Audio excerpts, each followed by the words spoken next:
રાજકોટમાં 28 જાન્યુઆરીએ ભારત ઇંગ્લેન્ડ વચ્ચે T20 મેચ। નમસ્કાર, સ્વાગત છે આપનું આરબી ન્યૂઝના ટોપ 10 સમાચારમાં। હું અશ્વિન રાઠોડ। રાજકોટમાં 28 જાન્યુઆરીએ ભારત અને ઇંગ્લેન્ડ વચ્ચે T20 મેચ રમાશે, જેની ટિકિટનું વેચાણ બુધવારથી શરૂ થશે। હું ત્રીજું વિશ્વયુદ્ધ નહીં થવા દઉં, ડોનાલ્ડ ટ્રમ્પે પોતાના રાજ્યાભિષેક પહેલા ગર્જના કરી। અમેરિકાના 7 કરોડ લોકો પર ખતરો મંડરાયો।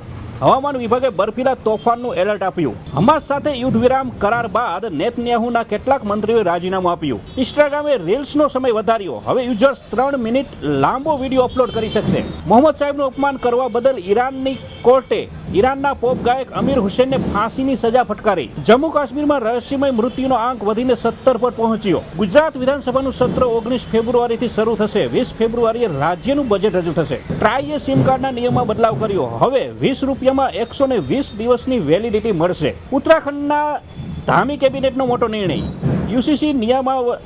યુસીસી નિયમાવલીને આપી મંજૂરી। તો આ તારના ટોપ 10 ન્યૂઝ અને હું હતો આપની સાથે અશ્વિન રાઠોડ। જય હિન્દ, જય ભારત।